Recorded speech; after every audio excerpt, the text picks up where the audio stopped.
Welcome to the EcoParent Podcast Network. I'm Sam, the founder of EcoParent Magazine. If you listened to any of the first 5 episodes of this show, then you're familiar with the tumultuous history of EcoParent's early years. Don't worry, I won't subject you to that again. Instead, I just want to remind you of why we do this. It's for you. EcoParent has always been for you. The parents who go the extra mile to do a little better for their kids, their families, and for the planet. But the relationship is symbiotic. EcoParent also needs you. So if you like these podcasts and find that they add value to your life, if they inspire you or make you feel more connected, please share them with your friends. Reviews are also a great way to tell the listening platform that the podcast is worth recommending.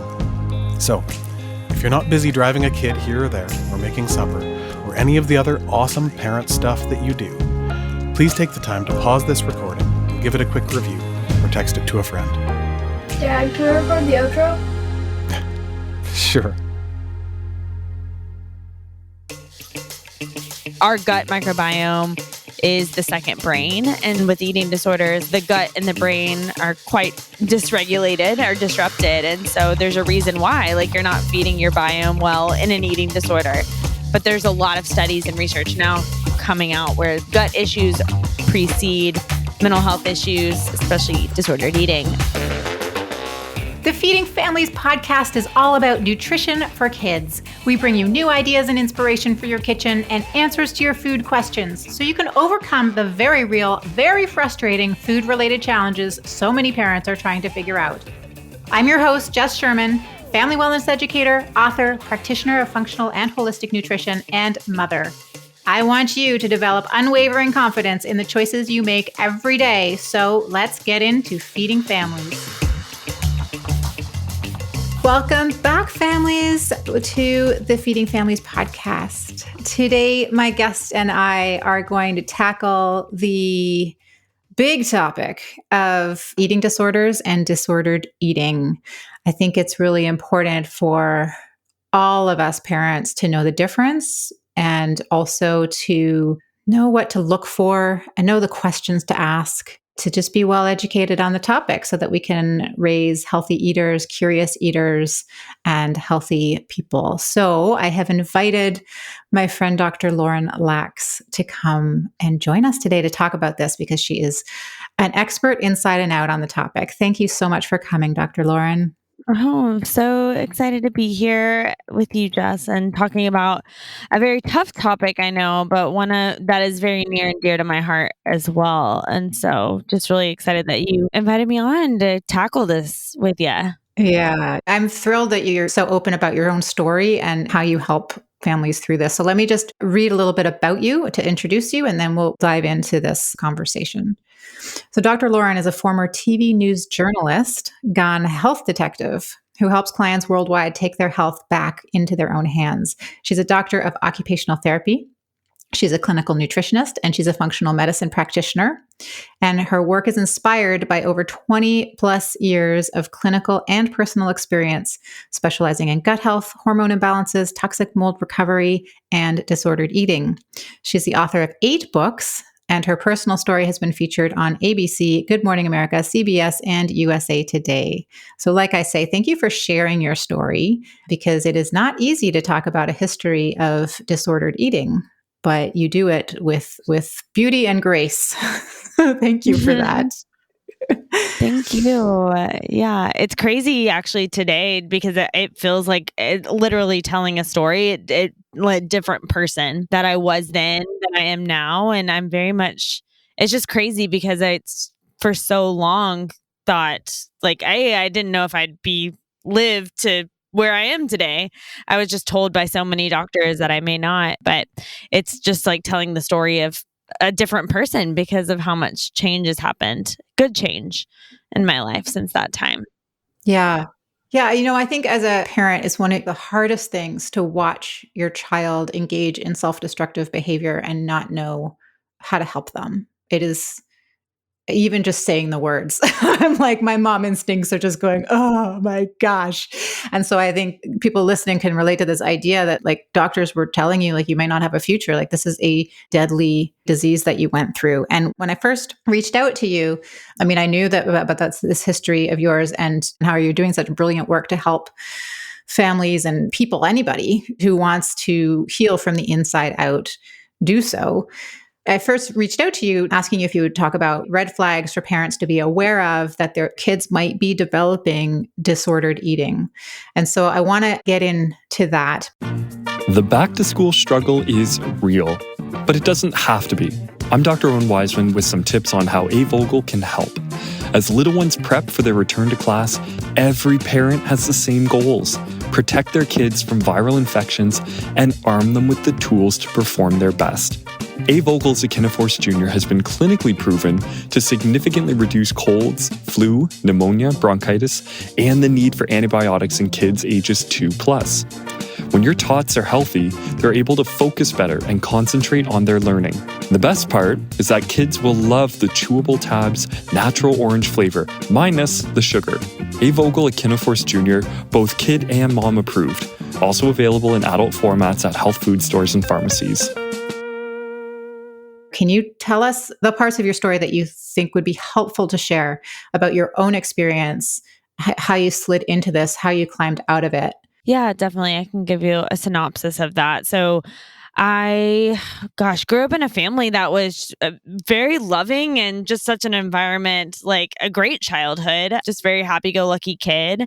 I was the eldest of 3 and just by nature of the beast, a very high performer myself. I did grow up in like an upper middle class kind of society prep school where you're asked in kindergarten where you're going to go to college, that kind of vibe. But I was always very much like just acknowledged by my parents, like, we support you, Lauryn, for whatever you love to do, and not a ton of pressure put on by them. It was just kind of, with eating disorders, they talk a lot about in treatment, like, why does one get an eating disorder, one not get one? And I would say I just had this sticky note on me that for whatever reason, I internally was very much a perfectionist and internally very much a high achiever and people pleaser. And so fast forward to age almost 10, 4th grade recess.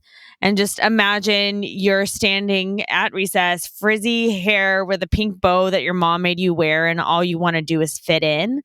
And the popular girls that day invited me to join their gossip circle, where we're like talking over Eric Arthur's cute freckly face and Melanie Strawn's ugly sweater. And then the topic of weight comes up, and the queen bee says, "Oh my gosh, you guys, I weighed myself last night and I'm 69 pounds. So fat." Like, turning to each of you, asking us, what do you weigh? And so one by one, we had to go around the circle that day and report to the queen bee, the girl that we all wanted to be. And at a very healthy 80 pounds as a 10-year-old kid, when the circle got to me, I gulped and I lied and said, I don't know. And just thinking, I just want to be good enough. And remember going home that day and standing in the pantry, like I always did, to get a snack after school, and turning over my favorite Doritos snack pack.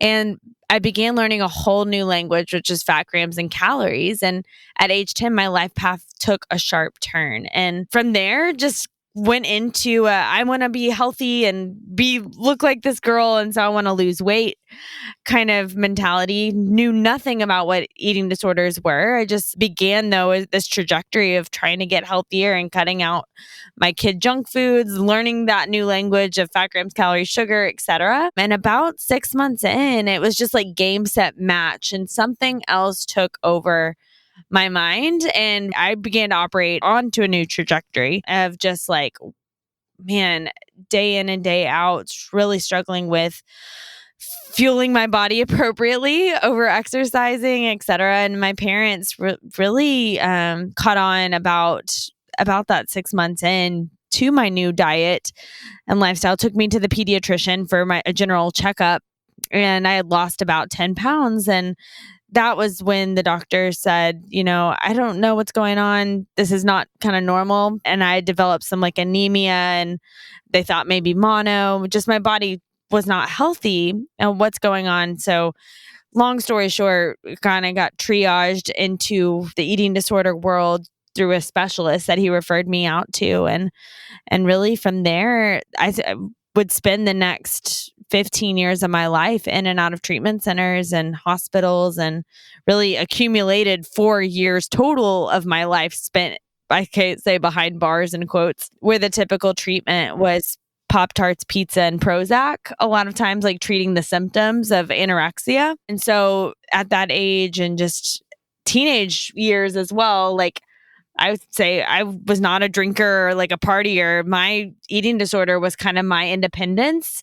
And I felt like every time I would go in and out of treatment, it was like these other people were trying to take away like my goals, and like what's so bad about like looking the part of just like being well liked and others wanting to be like me. But it then eventually became not so much about the looks as much as it was about the sense of control and identity, achievement. Like there was a whole lot of underlying heart connections to why I was doing what I was doing. And even when doctors would tell me like, you could die from this, Lauryn, like that just fell on really deaf ears, just because I didn't put the 2 and 2 together really. And it was a long journey out or through that. And my parents and family were so supportive, just remortgaging their house in order to pay for treatment. And so much of my treatment was uninsured. Like I think insurance for disordered eating is perhaps a little bit better nowadays, but just like fighting to keep me alive.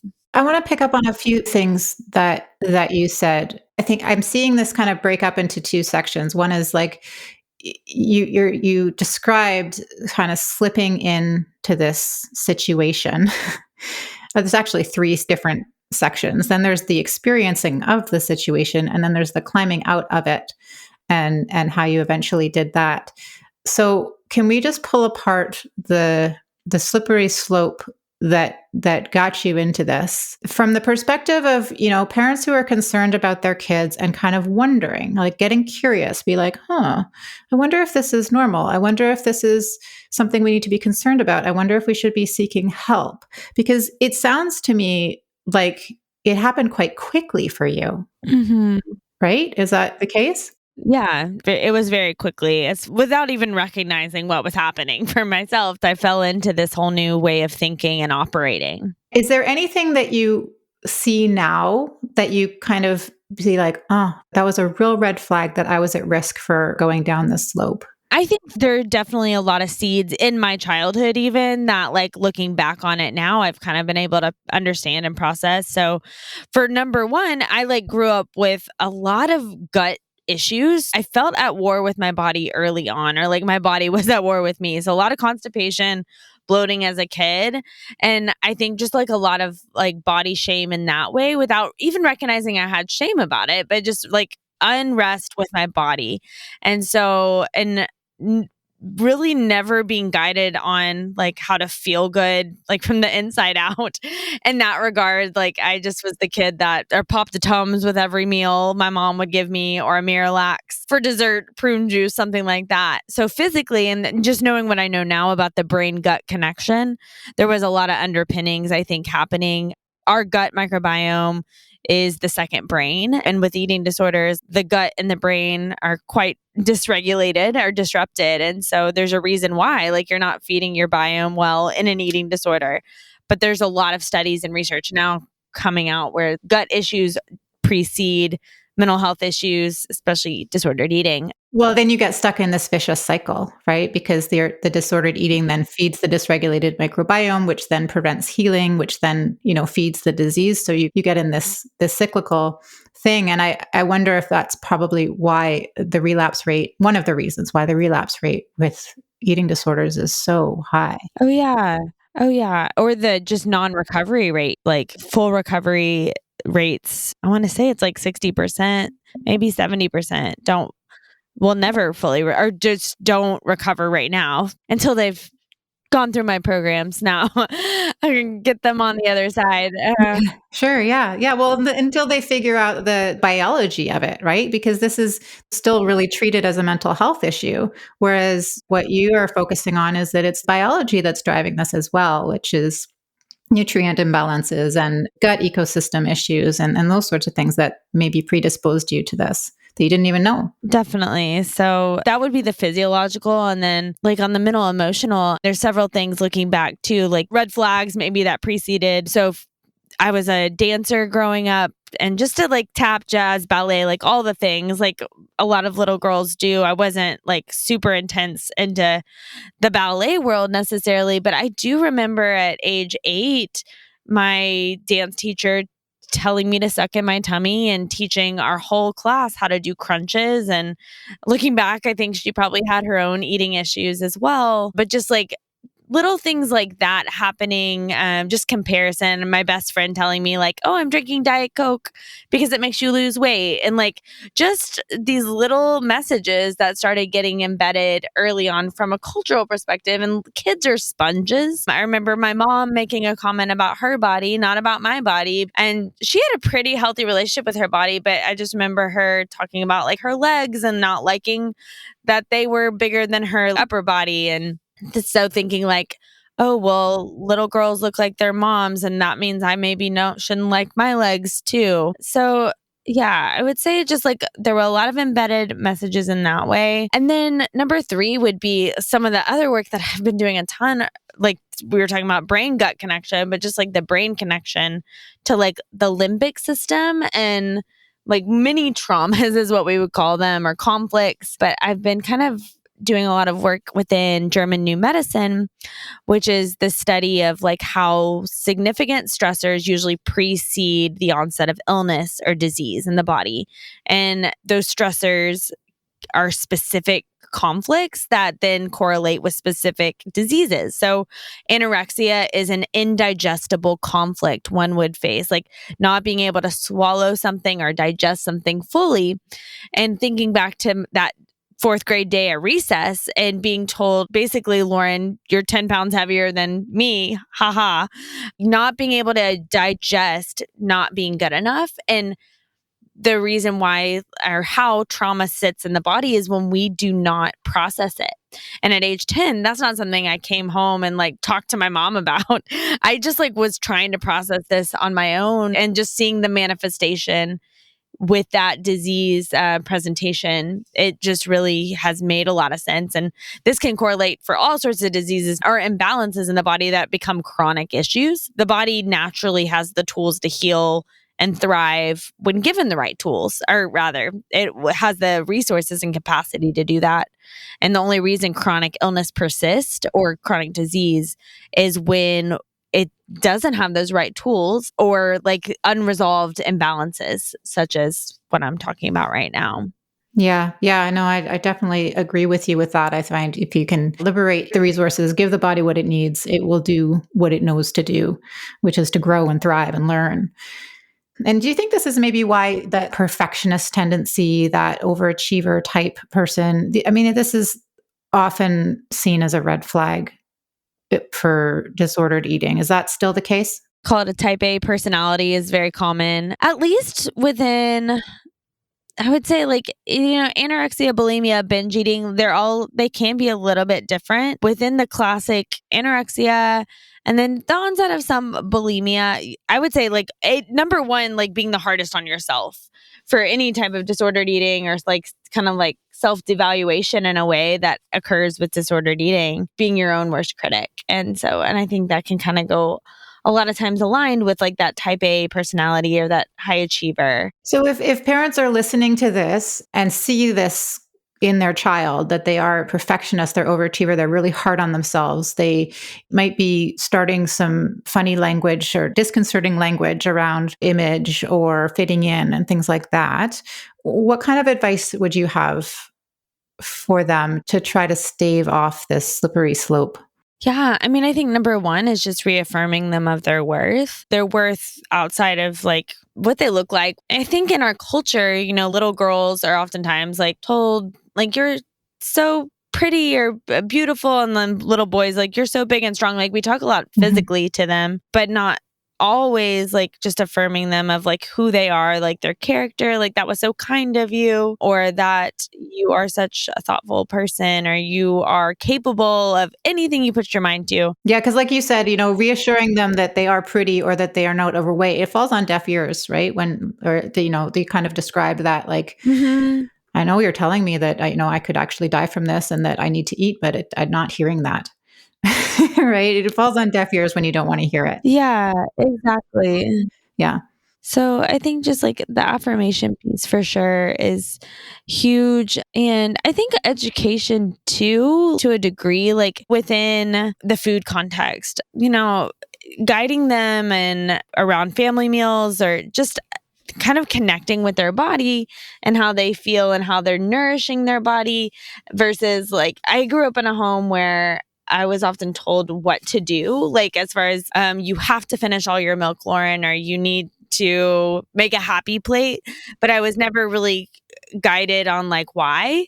And so I think just like within the food context, that can be also really helpful, kind of just for those perfectionistic tendencies too that can happen, or that control tendencies that can happen with disordered eating, to really just like make food a very like positive experience, and like understanding the whys, versus like it is good to make your kids in quotes eat healthy or good nourishing foods, and yet there's also a way of like educating them in that, versus just like because I said so. I want to come back to that in just a sec, but I want to also talk about the gut piece, because we've done other episodes on nourishing the microbiome and digestion and things like that. And I think what you said about that being a, actually researched piece of the eating disorder situation, that if there are gut issues, longstanding gut issues, that can predispose someone to developing this kind of disease. So what can you say about that? Where's the research at, and what do you suggest is maybe one or two steps that people can take? Yeah. If they're starting to see that correlation that, oh yeah, there's this type of personality, and there's these concerning behaviors, and there's the gut piece. Oh my goodness, we might be heading in a scary direction. Yeah, there's 500 million neurons in your gut. So those are brain cells in our gut. And the majority of our thoughts come from our gut bacteria, actually. So like 80% of communication between the brain and gut, which are connected by way of a nerve called the vagus nerve. And a lot of times in disordered eating, the vagus nerve kind of goes like flatline, or we would say low tone vagus nerve. And so that communication is just really awry.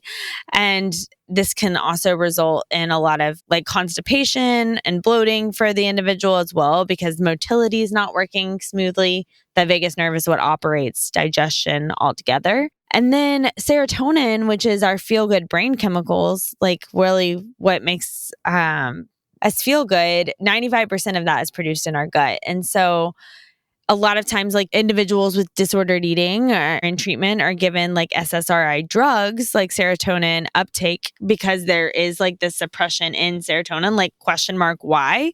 And very rarely is the gut discussed in that context of like, well, maybe the gut's not healthy or producing enough. And that's the reason why this individual is low in serotonin. That's going to help them feel like stable mood wise for one, as well as like not needing so much like that itch to feel good through whether it's restriction, over exercise, binging, purging, etc., where we're seeking those feel good feelings through those behaviors that have become kind of addictive in nature.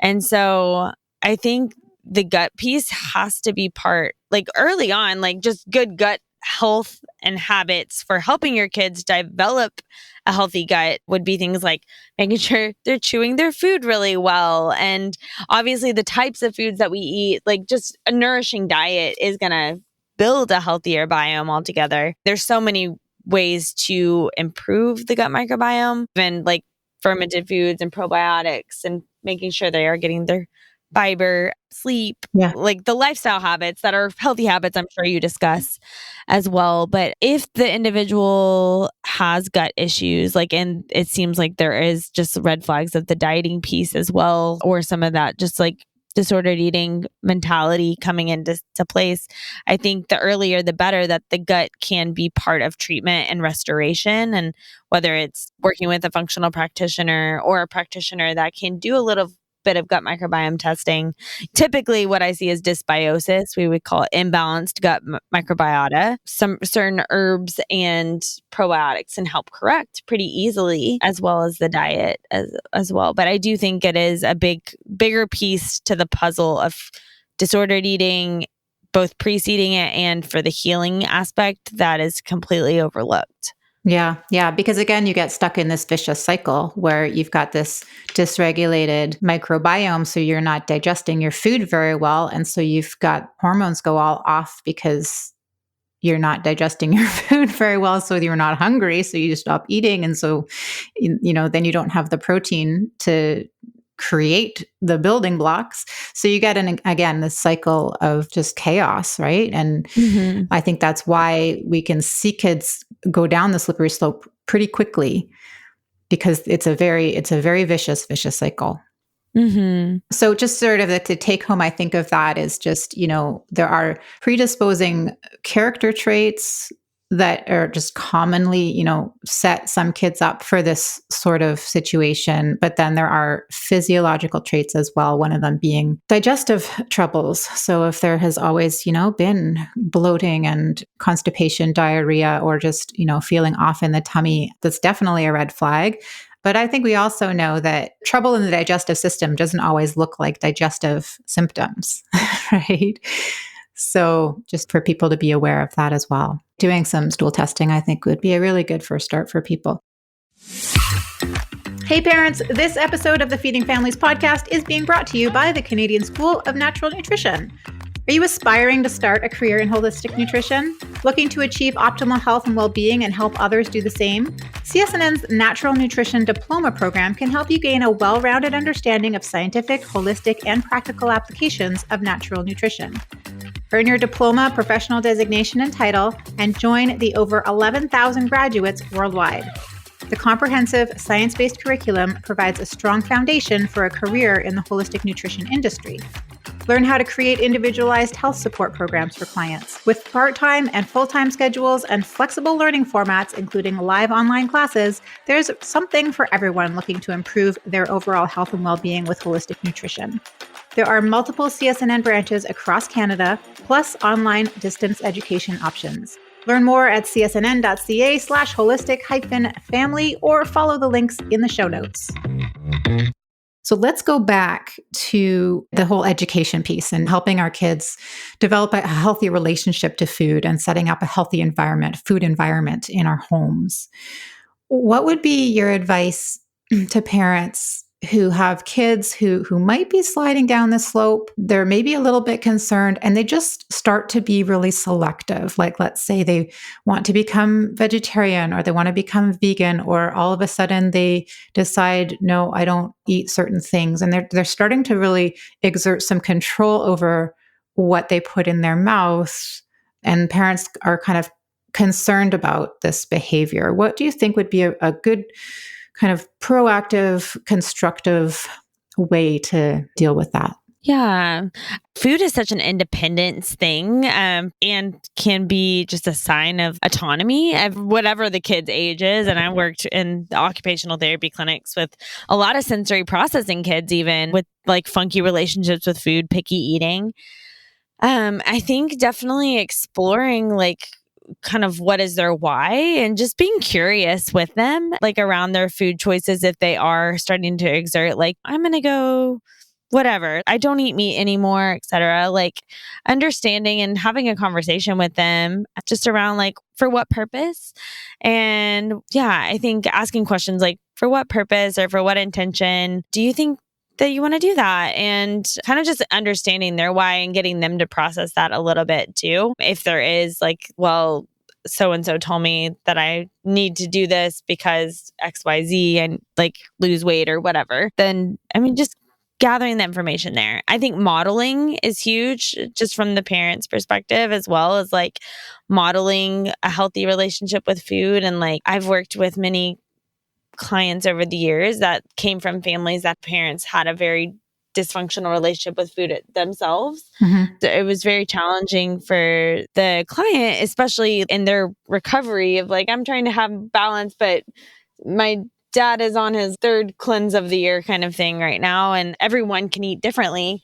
But I think just having open conversations around whys and modeling a healthy relationship with food is really helpful for kids as well. Yeah. And I wonder if sometimes it opens up an opportunity to get the education piece in there, right? Because the fact is that we become parents, and unless you have taken an active interest in food and nutrition, we don't learn this stuff. We don't learn what a balanced plate looks like unless you really take an interest. And so I've worked with a lot of families who they get to a point where their kid is struggling with their nutrition, and then they realize that they don't actually know what a low glycemic carbohydrate is, or, how much fiber they should be getting, or what's a healthy fat, and these sort of fundamental things, right? And so I wonder if your child is starting to exert some interest and some control, like, hey, I'm going to be vegetarian, for example. Let's just pull that as an example. It's an open door, right? It's an open door to be like, okay, well, let's talk about food. Let's see what your body at age, whatever you are, needs. And let's talk about how you're going to get your nutritional needs met in a way that feels good to you. Yeah, I think too, like guiding them in maybe some intuitive eating exercises or mindful eating of like just recognizing how certain foods make them feel. Like, do you recognize when you eat a bag of Skittles that your energy is super high for a second and then you feel really low? Or like, after lunch, the classic growing up was everyone was falling asleep after lunchtime because our blood sugar was dropping. But as kids, we didn't recognize that. Teachers never really told us that. They probably didn't even know. Yeah, exactly. Or like, Yeah. how does your tummy feel when you eat like, I don't know, with Doritos or Cheetos compared to like an apple and peanut butter? I was never ever guided, and my parents just didn't know either. But like on correlating food with just nourishment and how it could make my body feel like positively or maybe not so positive, not as good or bad foods, but just really on like how food is energy. And so kind of just learning a little bit more to be in touch with our body, or even like I love teaching all people about the golden poo, how our poo is a daily report card for how healthy we are on inside. And so if it's mushy or if we're not going every day, there's a reason why, and kind of correlating diet with that and just having fun with teaching kids. Unfortunately, we learn a lot of facts, I feel like, in school that we don't really need to know every day. But it's like we don't learn these facts about how our body works. Yeah. Yeah. Getting curious with your kids is really fun, getting curious with them about food. And I think sometimes parents worry that, well, if I bring it up and I talk about food and talk about healthy eating, then I might push them in the other direction towards like orthorexia and like fear of food, and I have to eat the perfect diet. Oh, I can't eat that because it's bad for me. So there's a middle ground there that is really tricky to find sometimes. And that's where 80-20 balance comes into play. Just like 80% of the time, nourishing your body with real whole foods. And I say 20% of the time, let life happen. Could be 70-30. It's just like no perfection. And this is also where I think like the hygiene hypothesis can come into play, where, when you're overly sanitary from just an immune perspective, we can become sick. And I think the same thing can apply to food. If we're like overly clean with food, our gut microbiome actually can lose some of the healthy gut bugs because there's not as much maybe diversity, variety, or it's not being challenged with some of those less than perfect foods. And so I think, the non-militant perspective with, when my kids are going to go to a birthday party, just let them go to the birthday party and like eat whatever is going to be served, and maybe not something that's in the home all the time. But I think having balance on that front too. Yeah. Yeah, I think we forget sometimes that we're in a relationship with food. It's a partnership. We're in a relationship with food. We're in a relationship with our bodies. And that takes some care and some attention and some consciousness around what language do we want to use around that? What do we want that relationship to look like? And how can we cultivate that? You've given parents some really good things to look for and how to be proactive and how to create this, nourishing relationship with food. Let's talk to the parents who do have a child that has disordered eating. When do they really need to reach out for help? And what are some of the things that they should be asking about from helpers? Yeah. Great question. And I mean, I think the earlier the intervention, the better, just like statistically. And I found that in just practice. The shorter the time of interventions, a lot of times the shorter the time for help. And I think age also has a lot to do with it too. Like I was so young, I was 10. And so I wasn't as mature to process like or understand therapy as much. And I think I needed the early intervention still. But like all that to say, a lot of times with my teens, I feel like when their frontal lobe is a bit more developed a little bit, it can be sometimes easier starting, like the earlier the intervention, the quicker recovery can happen. Every individual is so different, but things to look for. I mean, traditionally, a team in quotes for support for an eating disorder would be like the nutrition piece and physical health piece being covered, like from a doctor perspective or check-ins with a practitioner where just like vitals and such can be monitored if needed. And then the therapy component, so that would be kind of like the trifecta typically, that would be included in traditional treatment. I think, I mean, I'm so kind of like biased to the functional side of things. Like I do think that's been really helpful. The functional medicine piece, as far as looking at the gut, is a huge piece of eating disorders, as I've mentioned. And then every nutritionist is so different. It's a wild west out there as well. I mean, because you will have nutritionists that come from the food guide pyramid, or like perhaps that would be called a dietitian. A lot of times, like just that training background.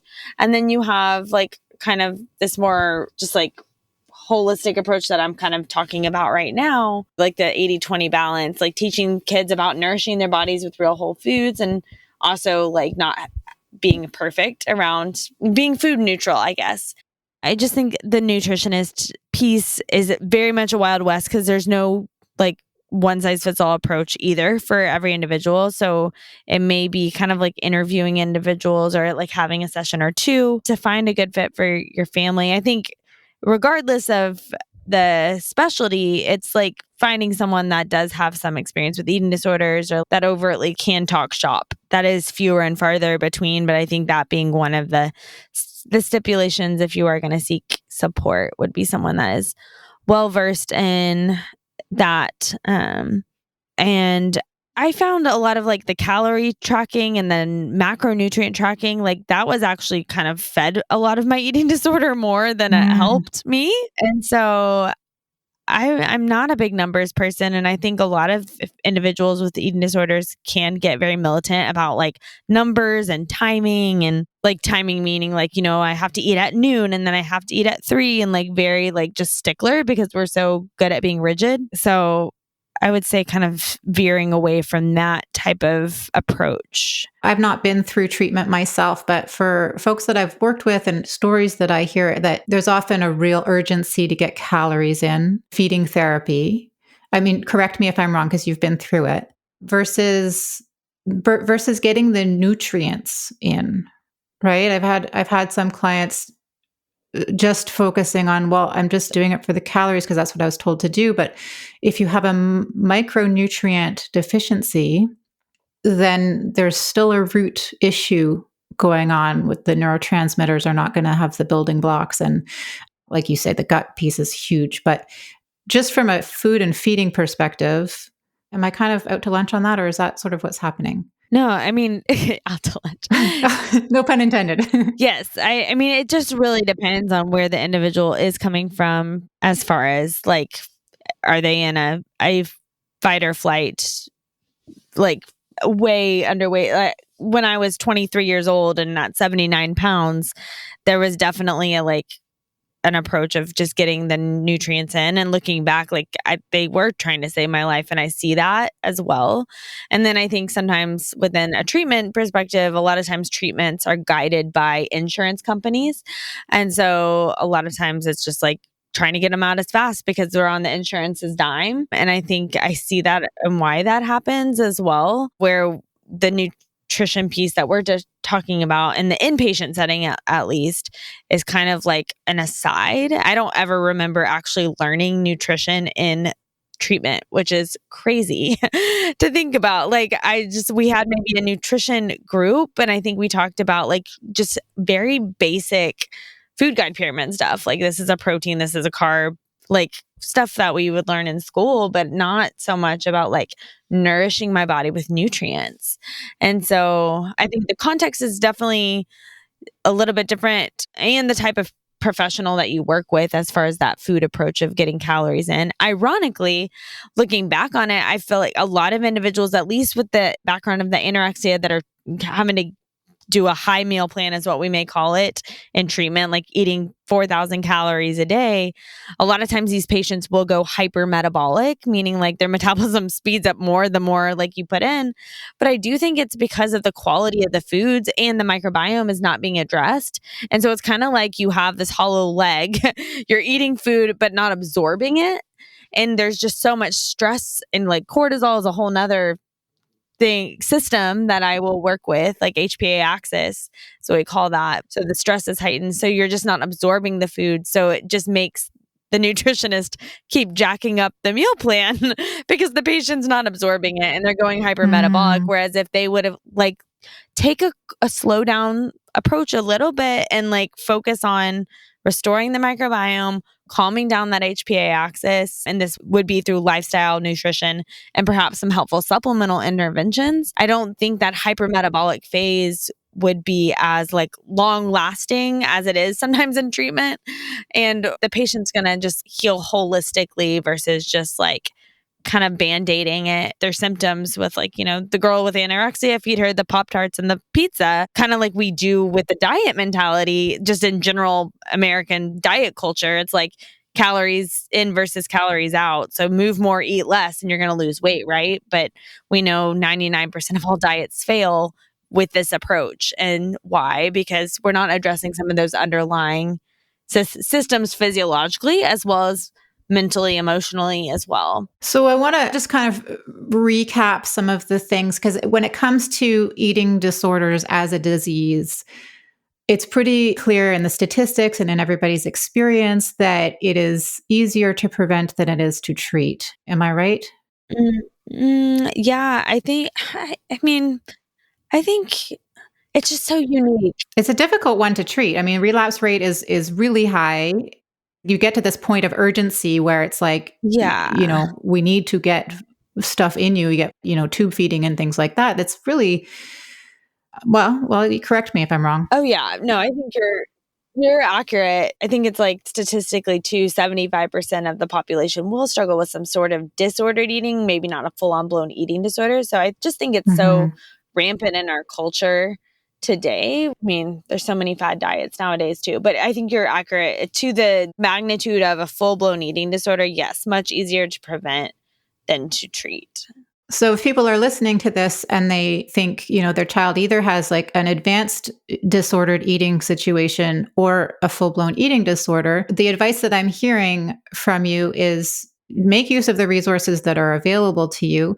But also there is this missing piece of correcting the physiology, whether it has to do with repleting micronutrients or fixing the microbiome dysbiosis, that really needs to be taken into account, that probably won't be taken into account by the traditional care that you're offered. And then you also mentioned the work with the limbic system. Yeah, some of that. And the stress hormones. So many layers, but I mean, that's really a functional approach. Adding a functional practitioner to the team could be helpful. Could be helpful to kind of zoom out and see the whole picture and see the body as an interconnected ecosystem. So then for folks who are listening who kind of are concerned about the development of this, maybe they have it in their family, you know, maybe they've seen other people go through it and they're starting to see some of the warning signs. You've mentioned a bunch. I could briefly walk through just kind of like a hit list of some common red flags, if that's helpful to kind of sum it. Yes, please. Okay. So number one would be diligence, whether it's like in the food context, like food logging or starting to follow a certain like dietary guidelines to a T, or I say knowing calories or macronutrients, like food facts, like the back of their hand. Type A personality. This can be school, this could be food, this could be sports, and they will follow directions to a T and go above and beyond. And usually the hardest on themselves. Number 3 would be the diet hopper, just like trying new things out, but food stresses them out. So they keep looking for the perfect diet solution to solve their health problems.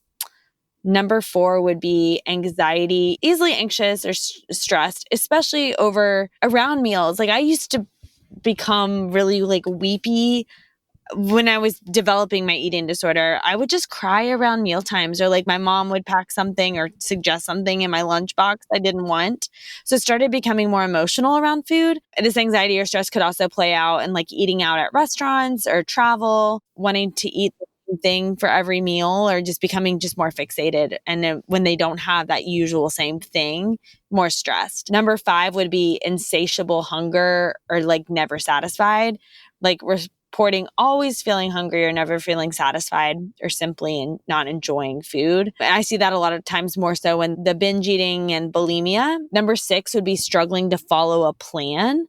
So no matter how many plans or protocols they create or they're given, whether it's within a food context, or I would say mostly within a food context here, the plan doesn't help. So I would see so many nutritionists and dietitians, they would give me the plan. I could know what to do, but I couldn't do it. And I wanted to do Lauryn's plan, not their plan, even if it was like the plan for recovery in quotes. Number 7 would be just excessive exercise.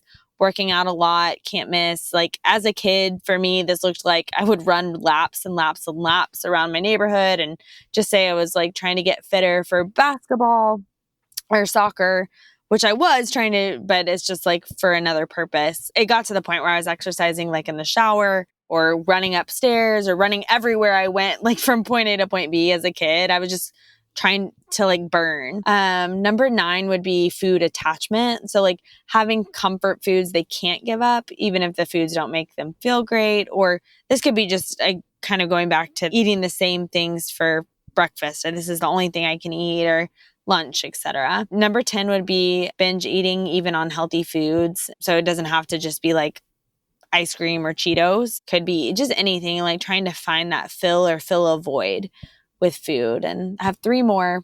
Number 11 would be skipping meals early on in the day, only to binge or eat a lot later in the day. So intermittent fasting is super popular now, and going as long as you can without eating, kind of like gold stars. There's apps out there that give people gold stars for this, but sometimes that can set up an individual for just eating more later in the day. Number 12 would be food identity. So they are vegan, or they are carnivore, or they are low carb, like they just become whatever their diet is. So if you suggest any dietary shifts for health reasons even, or if it doesn't align with their food philosophy or identity, they may feel guilty or like they are betraying like their identity or their community. And then the last one, number 13, would be isolation. And this is huge. Just avoiding social gatherings, events, eating around other people, not even around food times, like just really withdrawing. And that was probably one of the number 1 red flags my parents noticed, is like Lauryn's like just spark has kind of died. I would hide in my room a lot. And when my brother and sister would try to come in and play, I would like yell at them, get out. Because I was maybe doing like crunches or something like that, or whatever. We didn't have internet back then when I was starting. I was like reading my mom's magazines and like just food recipes and stuff like that. So yeah, that's, I mean, a big synopsis of some red flags around disordered eating, but I think those can apply not just to kids, like really to anyone on the spectrum, like and throughout the life. Yeah, amazing. That's a great, great list. Thank you so much for that. I think that'll really help a lot of parents sort of gain some clarity around this issue, and not to obsess over it, but to just be aware. Awareness is always good. So thank you so much, Dr. Lauryn. Tell us a little bit about where people can find you, about the work you're doing, about your projects and your books. Yeah, definitely. So easiest place to find me is over at my website, which is drlauryn.com. And Lauryn is with a Y instead of an E. So LAURYN.com. And I do have a program specific for individuals in recovery from disordered eating, and that is called Body Love Plus Food Freedom. I work one-on-one with folks as well as have a group-based program. And I think that can be fitting, especially for teens from the group perspective. But one-on-one, I've worked with the lifespan of kids, and just young, 8 years old to up till however old, struggling, 50s, 60s, etc., still struggling. And so I love that, and empowering individuals to take their health back and write a new story. And then I have a new book called Eating Healthy is Killing You, and kind of talking about some of my experiences in all spectrums of diets, as well as some of the side effects of disordered eating that most doctors don't tell you about or really explore, just really diving into some of the research too that we've talked about here as well, in a digestible way that can be understood by the general population. That's so amazing. Thank you so much for all of the work that you're doing, Dr. Lauryn. It's such important work, and it's frontier work. You know, we know so much about how the body works and what predisposes it to illness and how to recover from illness. And you're taking all of this wonderful information and putting it into a practical action plan. So I really encourage you guys listening to go take a look at her stuff. If this is an issue for you, or even if it's not an issue for you, if maybe you know someone it's an issue for. And thanks again for spending this time with us and for sharing your wisdom. Thanks for having me, Jess.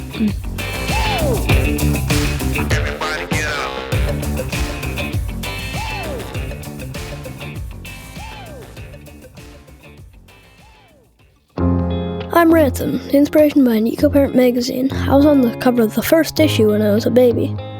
My dad and the rest of the team have worked hard to bring the EcoParent podcast network to life, and I think it's pretty cool. I'd like to help out on it someday, so hit that subscribe button, share it with your friends, and give this podcast a review, so that it's still around and thriving when I learn to do the audio editing. Thanks for listening. Was that good? Yeah, you totally crushed it.